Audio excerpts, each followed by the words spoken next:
back with Dave Eisenberg of Zigg to dive into everything from his habits and routines to the tools he loves, his favorite books, and so much more, all in less than 20 minutes. Let's jump back in with Dave. Dave, I'm really excited for this second mini interview. Thank you so much again for the time for coming on. Sure. So I'll dive right in. We do this interview for a bunch of reasons, but from my perspective, we've just had an incredible conversation going really deep on what you do. It's also interesting for me to explore just my sense is entrepreneurs and investors spend ultimately a lot of time thinking about habits, routines, systems, how they can set themselves up for success. And I think it's an interesting window to give people. And so just to start, you can take this question anywhere. We've had sometimes for people this makes sense, sometimes it doesn't. But I just love your take on, as you kind of think about habits, routines, even just what your daily life, are there things that you do regularly that are important to you, that either help you show up as your best self, help you operate at the highest level? I'm interestingly not a creature of habit. There is one habit that I was able to identify that is a daily habit for me, and it's the most important thing in my day, which is every day I start with, we now have 3 kids, but my 2 daughters, we get up and we'll do a mix of stuff. We'll do magnetiles, we'll read books, if we're not too loud, we'll play music, something like that. And then every day I try to be home like precisely at 6, and then we'll do dinner. And we have a routine, which I think starts at the beginning and ends of the day. And there are days like I really wish, during COVID, actually, I saw a lot of like the middle of the day stuff, which was an interesting art of like how to balance a full workday with being at home. But I think that my main habit is that while my kids are young, at least, just making sure that I've got a few hours in the morning and a few hours before it's too late. And I think there's been a lot of work stuff that I've missed as a result of doing that. And it's a conscious trade-off. And there have been moments where I think I've wanted to go to certain events that just fall in there. But it's a habit that I think keeps me grounded, keeps a really good dynamic between me and my wife. And I think it's the most important like daily thing that I do. I think on the weekly and monthly side, it's a little bit harder to identify stuff. I love the Peloton, and when the weather is good, I love playing tennis. And so those are sort of things that I really try to find their way into my schedule, but it's not a daily thing in the way that dedicated family time is. Yeah. When you say that you're not a creature of habit, I guess my interpretation of that, thinking about myself, because I would kind of describe myself there as well too, is something big for me is just I'm happier if there's openness in the day and I can have some serendipity and do different things. Is that where you're at? Is that where that comes from? I think it also comes from this lover of like variety. I think whether it's my musical taste is extremely eclectic and wide ranging, and yet I don't go super deep on like any one or two artists. I think the stuff that I read, similarly fiction and nonfiction and so forth, I believe that one of the reasons why I prefer investing to operating is simply every day I meet a whole bunch of new businesses that I've never heard of, and most of whom I won't really talk too much again, but they fill me with energy and creativity. And we've got a portfolio of 30-something companies that each do something wildly different from one another. When I was a CEO of one company, like that's the one thing you obsess about every day. And ultimately, I think I realized I prefer liking different cuisines rather than, doing the same thing every day. And so I totally understand people who are at the complete opposite. But for me, the variety is where I derive my energy from. Mm-hmm. Yeah, I'm right there with you. On the tool side, and this can be physical, this can be digital, but I think the idea is, are there things that you found, things that have significance for you, things that have really been able to help you? And on the physical side, it could also just be this cool thing that I just enjoy having, I enjoy touching, I enjoy using. But is there anything on the tool side that's interesting for you that's worth sharing? I love Twitter. I always have. I find that it's a way for me to interact with people that I deeply admire and respect, who I may not know very well. On the tool side, I have really come to appreciate and respect this very premium email app that I use called Superhuman, where I have a few different email addresses. Like I'm overwhelmed with email, and this thing like helps keep me sane in terms of filtering and keeping it all steady. So on the digital side, those are probably like my go-to, use them all day long. A physical side, I guess I fell in love with Peloton a few years ago and like probably do it 3 to 4 times a week. And that, I think, as both a community, as a functional way to stay in shape, is something that I love. And yeah, that's probably it. Moving on, a question I always love asking people is, what is their superpower? And I think for you, I don't know, I could take a few guesses just depending on our conversation, but what do you think your superpower has been over time? Or where do you feel like you're just really strong? And where do you need to complement? So I thought about this a little bit. I think in another life, I could have been a very effective executive recruiter. Like I really enjoy hearing the personal career narrative, the things that people are looking to solve next, or if they're just like looking to really deploy the skills that they've already accumulated. Like, what is a place where they can get placed? And I think it's helpful that in venture, you do a lot of recruiting. You recruit a lot of executive talent. Oftentimes, you're placing senior management talent, or board directors has become a thing now where I'm trying to build a network of underrepresented folks to place on boards. And I think that's been something that I really enjoy doing and I get a lot of energy from. I love networking, and it's always been something that I think I've not been afraid of and sort of have had just a positive experience with. I know there are plenty of people who have the opposite for, and there's a ton of things that I'm weak at, but I think probably a superpower would be understanding how to place people with companies, and then also how to make perhaps some non-obvious like introductions about putting people together where I think there will be a mutual exchange of ideas, where it may not be immediately evident to either one of them why I've done it, but then with a little bit of prodding, there's a spark of something there. Yeah, I love that. On the flip side, what do you struggle with? What have you struggled with? And how have you worked on that over time? And, just really quickly, I think it'd be interesting to touch on how you went about selecting co-founder your partner at Zigg Cap and how you thought about that relationship. Yeah. I mean, in some sense, it goes back to that first Bain job I had, which just prized this thing they called zero defect, which is to say you're so meticulous that there are no errors in your financial model or in your slides or something. I remember like getting sort of berated for like missing the color palette of a company. And I was just like, this is not what I'm good at. I'm not good at all this stuff. So I think whether it's attention to detail, or sometimes I think it's just organization, something that I'm not great at. My college roommate will like attest to this. I was like a mess just physically in terms of leaving stuff around. My wife is a very clean person. And so to make that work, I had to become a lot better. I think, honestly, it just requires a lot of work for me to pick up after myself, make my bed every morning, like do all this stuff that I think I've had to work at. And the truth is that my digital life is like similarly a little bit scattered, and it requires a lot of effort to keep my email inbox from like exploding and to keep my calendar structured and so forth. I don't have somebody who helps me with there. So it takes some real time of mine, but I find that it's rewarding when it's clean and when it's organized, and when I've done it myself, I know where everything is and so forth. But I do think it's a weakness that I just continually am trying to be more mindful of how to be a more organized and structured person.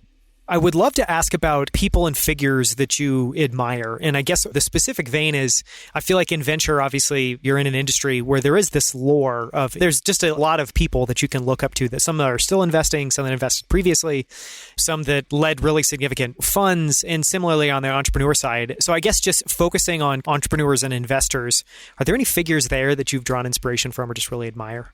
I think reading about the founding of Benchmark and how the original partners there really had some really unusual points of view. For instance, like there was no concept of a veto, but there was the concept of like an anti-veto where one person could put a deal through if they had such conviction they were pounding the table. I thought that's something that I've tried to incorporate into our firm, and which I believe to be an incredibly powerful idea, that you never want to stop someone, even if they have the odd opinion, from doing something they're incredibly passionate about. It's funny, there are so many people that I admire who are just public thinkers. So whether that's Fred Wilson and his blog over many, many years, or whether it's Andy Ratcliffe and Joel Peterson with their classes at Stanford, or whether it's Mark Andreessen and Ben Horowitz and their writings, Paul Graham and their writing. Like, I'm sure I don't agree with a lot of their political beliefs and otherwise, but I think just the clarity of their public thinking on technology building has just been extraordinary.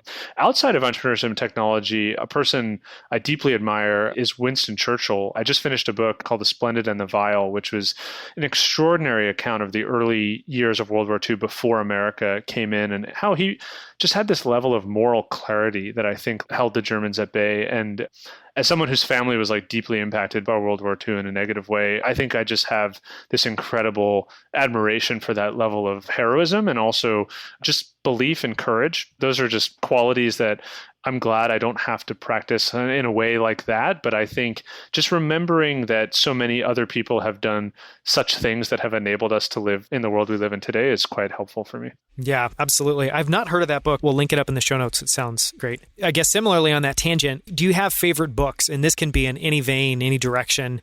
And those can be things that you just have really significance for you. Or I know a lot of venture capitalists, a lot of entrepreneurs will pass on books as well too. People they invest in, founders I know. This is going to be the ultimate Homer answer, but my wife just spent the last 4 years writing a book, which came out on Tuesday, which I'm going to plug here, which is called Baby Unplugged. It was an extraordinary effort for our family to figure out how we want to incorporate technology into our young kids' lives. And I remember it was the third day of our oldest daughter's life. I brought home a smart sock that I put on her to like track her heart rate and oxygen rate.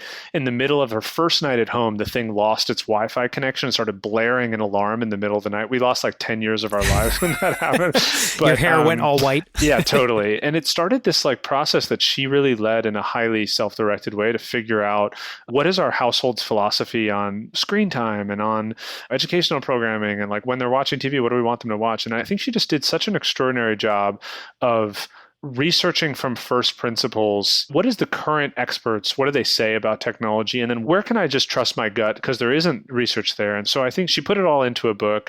She's also a very funny person. So I think she created a very entertaining book that has a lot of information packed in. Anyone who has young kids or is thinking about kids, check it out. It's called Baby Unplugged. Perfect. And we will link that as well too. And I'm definitely interested in reading that. Okay, last two questions. I'm really excited for your answers to these. Do you have a favorite failure? The failure that actually gave me the confidence to leave Bain and go to Bonobos was when I got my very first feedback session. They said, look, we're not telling you that you're like not on track to be retained or promoted here, but your level of attention to detail is not meeting our bar.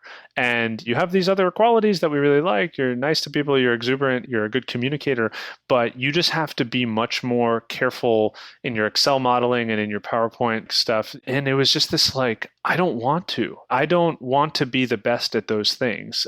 It's not a natural fit for my talents or my lack thereof. So maybe I should do something else. And I don't think if they had given me a glowing review, like it's totally possible that I just would have stayed there for several years. I would have gone to business. Like I just would have had a very different life. It was like a kick in the butt for me to say, maybe I should go do something else. Similarly on that, and I typically wouldn't ask this question, but I kind of have to ask this one. On that note, you seem very comfortable talking about and being really open with your shortcomings. And you talked about as well working with Andy at Bonobos and how that was a really big influence. Have you always been that way? Is that something you've learned over time? Anything you can share there? I learned all of that from Andy, to be honest. If I look back at like my 21, 22-year-old self, I was the person who was the opposite. Like I only wanted to brag and I only wanted to talk about my strengths. And I think I was like a little bit of a caricature of a person in that way. And I remember him sitting me down and he's like, you're not building any empathy here. Like you're not growing as a person. By the way, you're not as awesome as these things as you think you are. He just talked to me like that. And it was so shocking, but it was so helpful. And so it was one of the reasons I like remain so loyal to him is just, I think he recrafted my sense of self. And I think took me as more of like a moldable ball of clay. And in that way, that learning, I think has been something that I've tried to deliver to other people. And I think it's a mixture of love plus honesty, plus like compassion to get it right. And I haven't always gotten it right, but I do believe in direct feedback, and specifically from a good place where you want the person to improve it is one of the most helpful things you can do for someone. Yeah, it's such a generous gift when you can do it and you can communicate that in a way that's not charged and comes from this compassionate place. It's a very hard skill to develop. Last question, what is your definition of success?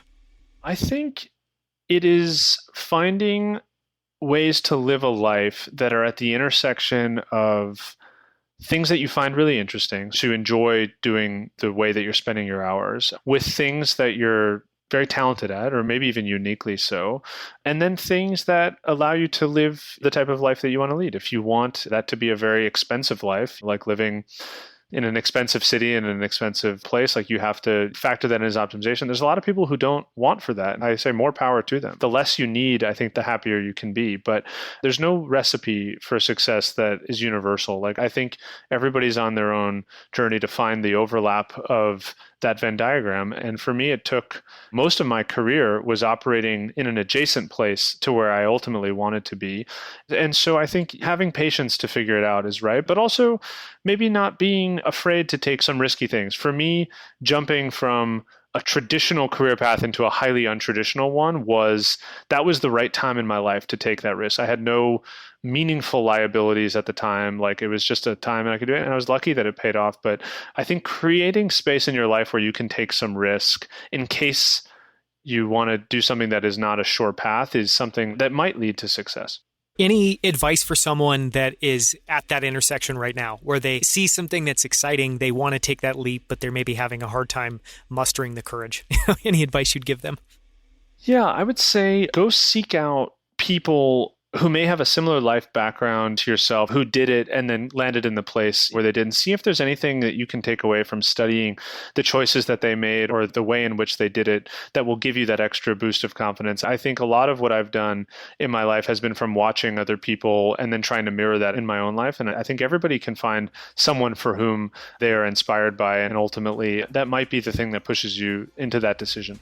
Thank you so much for the time. This has been one of my favorite conversations. Appreciate it, Dave. Great. Thank you. I really appreciate it. For more from Dave Eisenberg, listen to our long-form conversation all about investing in real estate technology in episode 45.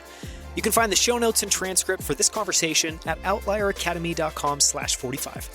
At our website, you can also find more incredible interviews with guests like Scott Belsky, Kevin Kelly, and the founders of Titan, Rally, Primal Kitchen, and other incredible companies. Thank you so much for listening. I'll see you right here next week on Outlier Academy.